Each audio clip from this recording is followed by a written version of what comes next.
అందరికీ నమస్కారం. మామూలుగా ప్రకాష్ రెడ్డి పిచ్చి కూతలు కూస్తూ అంటాడు, పిచ్చి పిచ్చిగా మాట్లాడుతూ అంటాడు. ఎందుకులే అన్ని బేస్లెస్ ఆరోపణలు చేస్తుంటాడు, మాట్లాడడం ఎందుకని చెప్పి అనుకున్నాను. చాలామంది మిత్రులు సోదరులు ఆ రకంగా కాదు, అతను ఒక ఆరోపణ చేసినప్పుడు మనం దానికి వివరణ ఇవ్వాల్సిన అవసరం ఉంటుంది. కాబట్టి ఖచ్చితంగా నువ్వు మాట్లాడు అన్నందుకు వివరణ ఇద్దామని చెప్పి ఈరోజు మీ ముందుకు వచ్చాం. అందులో ముఖ్యంగా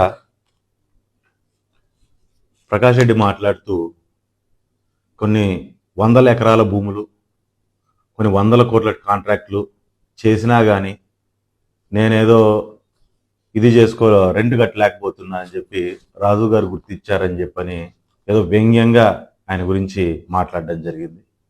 కానీ ప్రజలందరూ ఆయన కూడా ఒక్కొక్క ప్రశ్న అడుగుదాం అనుకుంటున్నా. దాంట్లో ఏంటంటే, మీ ఊర్లోనే తోపుదుర్తి ఫ్యామిలీకి సంబంధించిన వాళ్ళు మిగతా వాళ్ళంతా ఉన్నారు. అందులో మనకందరికీ బయటకు బాగా తెలిసిన వ్యక్తి మనకు తోపుదుర్తి భాస్కర్ రెడ్డి గారు, కవిత గారు. మరి మీ తాత మీకెంత భూమి పంచిచ్చుంటారు, వాళ్ళకంతే భూమి పంచిచ్చుంటారు. వాళ్ళు ప్రజా జీవితాల్లో ఉన్నారు. వాళ్ళు ఏ రోజే కానీ వాళ్ళ రెంట్ ఎగరగొట్టారనో, కార్యకర్తల్ని దగ్గర డబ్బులు వసూలు చేశారనో, లేకుంటే ఇంకోరి మీద పడి బతికారనో మరి ఎక్కడా లేదే. వాళ్ళు కూడా వ్యవసాయం చేసుకుంటూ కుటుంబాన్ని బ్రహ్మాండంగా ముందుకు జీవనం సాగిస్తున్నారు. మరి వారికి రాని పేరు నీకెందుకు వచ్చింది? మీ తాత ఏమన్నా నీకు తక్కువ ఇచ్చినాడా, వాళ్ళకి ఎక్కువ ఇచ్చినాడా? వాళ్ళకి ఏమి ఇచ్చినారో నీకు అదే ఇచ్చినారు. కానీ నువ్వు చేసుకున్నవి అవి వ్యసనాల, చెడలవాట్ల, మీ కుటుంబానికి ఉన్నవి ఏవైతే ఉన్నాయో అవన్నిటి ద్వారా నువ్వు చెడిపోయి ఉంటావు. కానీ ఈ దాన్ని తీసుకొని వచ్చి ఏదో ప్రజల కోసం ఖర్చులు పెట్టేశాను, చించేశాను, ఆస్తులు పోగొట్టుకున్నాను అని మాట్లాడే పద్ధతి చాలా రాంగ్. ఫస్ట్ రెంట్ కట్టు. ఈరోజు ఆలమూరులో వాల్మీకుల భూముల్ని తక్కువ రేట్లకు కొట్టేశావు, 40 కోట్ల ఆస్తి చేసావు. ఈరోజు దాని గురించి దాన్ని నమ్ముకొని రెంట్ కట్టవచ్చు. ఇక్కడ విజయవాడలో మీ అన్న మర్డర్లు చేసి భూములు సంపాదించాడు, దాని మీద కట్టవచ్చు. గత 5 ఏళ్లలో కమిషన్లలోనూ అన్నిటిని వసూలు చేసి అందరినీ ఏ రిజిస్ట్రేషన్ జరగాలన్నా, ఏ కన్వర్జన్ జరగాలన్నా దాంట్లో డబ్బులు వసూలు చేసావు. మరి దాని నుంచి కూడా మనం రెంట్లు కట్టవచ్చు. మరి ఇవన్నీ వదిలేసి ఏదో కాకమ్మ కబుర్లు, బీదేడుపులు ఎందుకు ఏడుస్తున్నాడు ప్రకాష్ రెడ్డి? నాకు అర్థం కావట్లేదు. మరి దాంతోపాటు అనేకమైన ఇతర ఆరోపణలు, వాస్తవంగా చెప్పాలంటే ఆరోపణలు చేసుకుంటూ ఆయన కూడా మాట్లాడడం జరిగింది. అందులో ముఖ్యంగా గన్మెన్లు.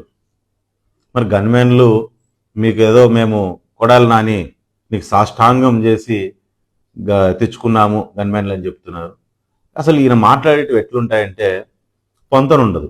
ఇందాక నేను చెప్పినట్టుగా, గతంలో చెప్పినట్టుగా వెంకటరామరెడ్డి అన్న, వెంకటరామరెడ్డి గాడు అనేది 10 నిమిషాల్లో ఎట్లా అన్న నుంచి గాడుకు మారిందో, గాడు నుంచి అన్నకు మారిందో ఈయన ఇవి కూడా అట్లే ఉంటాయి. ఈయన ప్రెస్ మీట్ని మనం సరిగ్గా గమనించినట్లయితే అందులో ఏంటంటే, ఈయనకు సురేంద్ర అన్న ఆ రోజు ఎస్ఆర్ కన్స్ట్రక్షన్స్ చిన్న కాంట్రాక్ట్ని 60Cలో తొలగించి ఇతను పని చేయట్లేదు కాబట్టి పాత రేట్లకు తొలగించి ఇచ్చినందుకు వైఎస్ఆర్ పార్టీ లేకొస్తే జగన్ రానిలేదు సురేంద్ర అన్న అని చెప్పి ఈరోజు ఆయన ఒక ఆరోపణ అనేది చేసినారు.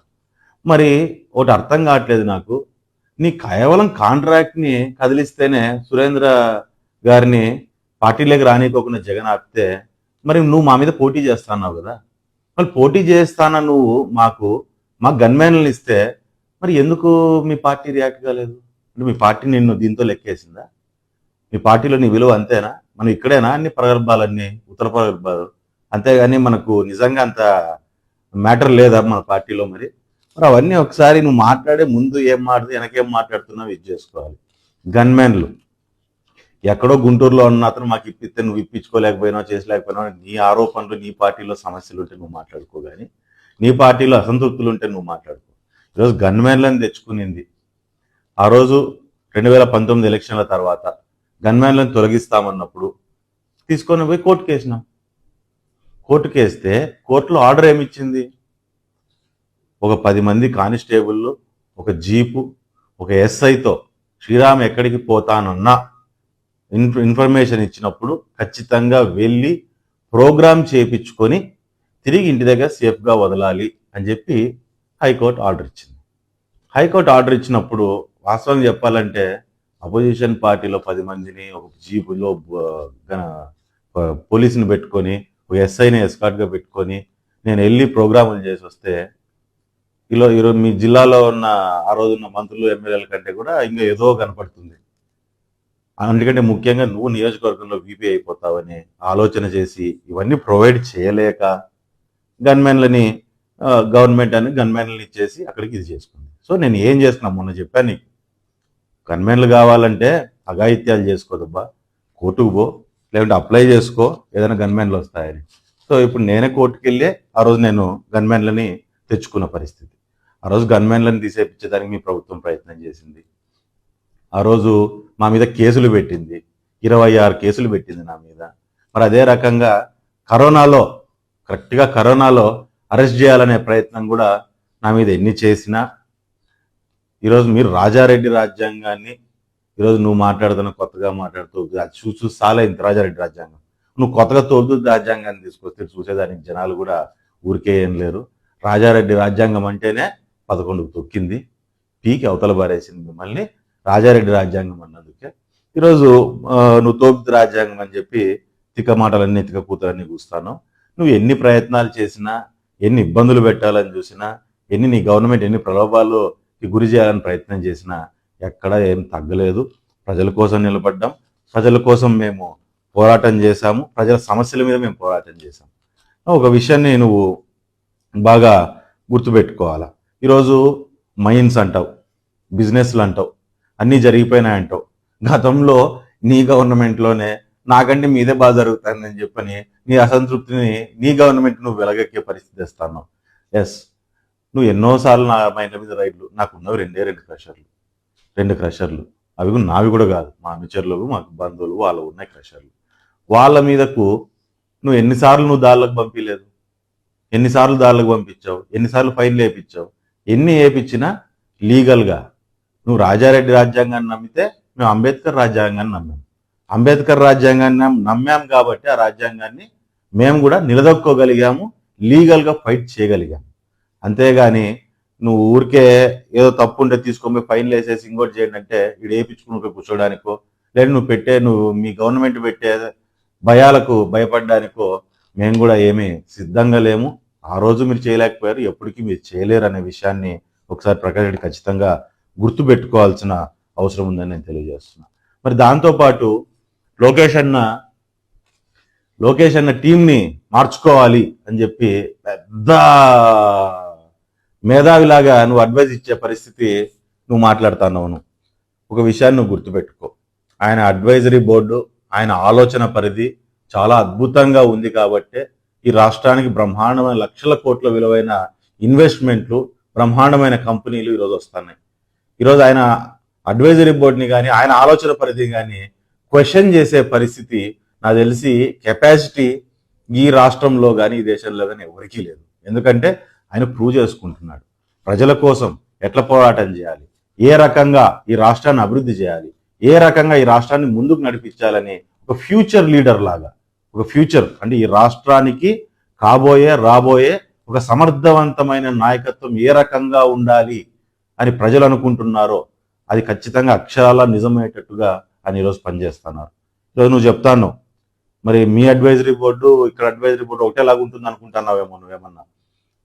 ఈరోజు ఎవరో మా ఓఎస్డి రామచంద్ర రెడ్డి గారు వచ్చి ఎవరితోనో చెప్పినారంట, అది మా పార్టీలో నుంచి ఆ పార్టీలో, నాకు తెలియదు ఈ మధ్యలో ఎవరు పోయినారు. అంత అభాగ్యుడు ఈ టైంలో రాష్ట్రం ఇంత అభివృద్ధిలో అరుగురకలు ఎడతాడనే మిమ్మల్ని నమ్మి మీ దగ్గరికి వచ్చిన అభాగ్యుడు ఎవరో నాకైతే తెలియదు. కానీ మా ఓఎస్డి వచ్చి 160 సీట్స్ వస్తాయని చెప్పని చెప్తే జగన్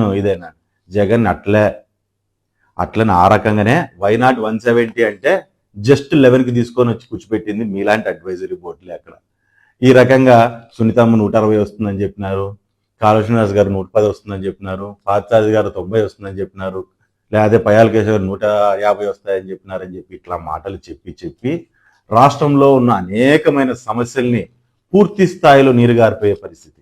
ఈరోజు అమరావతిని ఏ రకంగా ఇబ్బంది పెట్టారో మనం చూసాము. ఈ రకమైన అడ్వైజరీ బోర్డుని పెట్టుకొని పోలవరాన్ని పూర్తిగా తుంగలో దొక్కారు.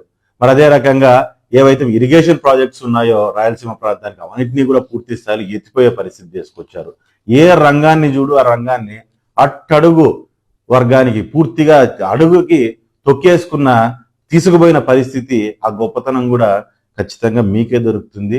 మీ చుట్టూ ఉండి పబ్జీలు ఆడిస్తూ ఆయనతో మాట్లాడించి ఆయనతో వ్యవహారం నడిపించిన మీలాంటి వాళ్ళకే దక్కుతుందనే విషయాన్ని ఖచ్చితంగా చేస్తున్నాం. మరి ఈరోజు చూస్తున్నాం అమరావతిలో ఇన్వెస్ట్మెంట్లు ఆపడానికి ఈరోజు ఏం చెప్తాను, మావిగన్ అంటున్నాం. అమరావతిలో ఇన్వెస్ట్మెంట్లు రావడమో, ఎవరైనా కొత్త వచ్చి ఎవరైనా ఇక్కడ బిల్డింగ్స్ కట్టు ఇంకోటి అభివృద్ధి చేయాలనే ప్రయత్నం చేస్తున్న వాళ్ళందరినీ ఇబ్బంది పెట్టడానికి, ఆలోచనలో దోయడానికి ఈరోజు మావిగన్ అంటున్నారు. ఇట్లాంటి 100 మాటలు మాట్లాడండి, మీలాంటి పనికిమాలిన వేదలు 100 చేయండి, కానీ ఈ రాష్ట్రంలోని అభివృద్ధిని, అది చంద్రబాబు నాయుడు గారి చొరవను లేదంటే నారా లోకేష్ గారి ఆలోచనను మీరు ఖచ్చితంగా ఏ రకంగానూ ఆపలేరు అనే విషయాన్ని ఖచ్చితంగా మీరు గుర్తుపెట్టుకోవాల్సిన అవసరం ఉందని చెప్పి మీకు అందరికీ నేను తెలియజేస్తున్నాను. అదే రకంగా ఈరోజు ఈయన ఆలోచనలు కూడా చాలా విచిత్రంగా ఉంటాయి. బేసిక్గా ఈయన మాట్లాడే దాంట్లో మాటకు పొంతన ఉండదు. ఆలోచనలు కూడా చాలా విచిత్రంగా ఉంటాయి. బూర్జువా ఆలోచనలు, ఇంత బూర్జువా ఆలోచనలు మార్చుకోవాల్సిన అవసరం ఉంది. ఈ కాలం ఏంటంటే జెన్జీ కాలం. కొత్తగా ఇప్పుడు కొత్త జనరేషన్ వచ్చేసింది. కొత్త జనరేషన్ జెన్జీ వచ్చినప్పుడు కూడా ఇంకా స్టిల్ పాత చింతకాయ పచ్చళ్ళు మాదిరి పాత ఆలోచనలు అనేటివి ఎందుకు ఇది చేసుకుంటారో నాకు అర్థం కావట్లేదు. అంతర బూర్జువాపరమైన ఆలోచనలు కూడా ఎందుకు వస్తున్నాయో నాకు అర్థం కావట్లేదు. అంటే ఎట్లా, రెడ్ అంటే మాటలు మోసేవాడు, ఇప్పుడు మావోయిస్టుని అన్నట్టుగా రెడ్ అంటే మాటలు మోసేవాడు అన్నట్టు, మహిళలనేమో ఆటబొమ్మలు అన్నట్టు, లేకపోతే కురవలంటే మేము రెంట్లు కట్టకపోయినా భూములు లాక్కున్నా కానీ ఎవరు మాట్లాడకూడదు అన్నట్టు. మరి అదే రకంగా ఎస్సీలు అంటే ఏ మాట అన్నా కానీ పడి ఊరికే ఉండాలన్నట్టు. నీ బూర్జువా ఆలోచనలు అనేటివి, ఒక తప్పుడు ఆలోచనలు అనేటివి నీ మాటల్లోనే పూర్తి స్థాయిలో కనపడిపోతున్నాయి. మరి ఇప్పుడు కుక్కపిల్ల పిచ్చుకుక్క అది అని మాట్లాడతాను, తోలు తీస్తా ప్రకాష్, గుర్తుపెట్టుకో. నేను అనేవాడు ధర్మవరంలో ఉన్నా కాబట్టి నోరు ఇంకా పెగులుతుంది. ఎస్, కుక్కకుండా విశ్వాసం నాకుంది.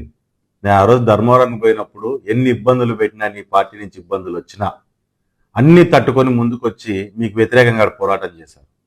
నన్ను వాళ్ళు భాగస్వామ్యం చేసుకున్నారు. ఇలా కార్యకర్తలను వాడుకునే ప్రయత్నం కాదు నాది అక్కడ. కార్యకర్తల మీద ఆధారపడి వాళ్ళని ఖాళీ చేసే ప్రయత్నం కాదు నాకు అక్కడ. నా కోసం పనిచేశారు, ఆ రోజు ధర్మవరం కోసం పనిచేశారు, వాళ్ళకు నిలబెట్టాలని చెప్పని నా ప్రయత్నం అనేది ఉంది అక్కడ. నేను అనేవాడు అక్కడ కాకుండా ఇక్కడ ఉంటే ఒకసారి ఆలోచన చేసుకో ఎట్టుండేదో. 19లో అంతకుముందు ఎలక్షన్ మారంగానే ఊర్లో వదిలిపోయిన పరిస్థితులు గుర్తు చేసుకో ఒకసారి నువ్వు. మరి దాంతోపాటు ప్రేమలేఖలు అంటాను, ప్రేమరేఖలు పైకి రాస్తా అంటాను. నా ప్రేమలేఖలకి చాలా తక్కువ అంచనా వేస్తానంటున్నాను. నా ప్రేమలేఖ నిజంగా నా ప్రేమలేఖ పై వరకు పోయిందంటే అదరాల్సిన వాళ్ళకి అదురుతాయి, బెదరాల్సిన వాళ్ళు బెదురుతారు, తడసాల్సిన వాళ్ళకి తడుస్తాయి కూడా. సో నా ప్రేమలేఖను తక్కువ అంచనా వేసుకోవద్దు. దానికి ఎంత బలం ఉండాలో, ఎంత పవర్ ఉండాలో అంతా ఉంది. అది గుర్తుపెట్టుకోను. ఫస్ట్ దళిత మాత, వీరమాత, అవసరానికి కుటుంబాన్ని వృద్ధి చేయడానికి కొడుకుల్ని కూతుర్ని మాత్రమే కాదు, నీలాంటి వాళ్ళ బీజం అనచడానికి కత్తుల్ని కూడా కనగలుగుతుంది. వస్తున్నాయి, నువ్వు కించపరిచి మాట్లాడినా తప్పెట్లు వస్తాయి, నీ గుండెలు అదిరే శబ్దంతో వస్తాయి, దాంతోపాటు చెప్పులు కూడా వస్తున్నాయి. అన్నిటికంటే ముఖ్యంగా నువ్వు సమాధానం చెప్పాల్సిన వ్యక్తి మా సోదరుడు రాజు వస్తున్నాడు. రాజుకి సమాధానమే చెప్తావో, చెప్పు దెబ్బే తింటావో, చెప్పులు దండేసుకుని ఊరేగుతావో సిద్ధంగా ఉండు కొడక సమాధానం చెప్పడానికి.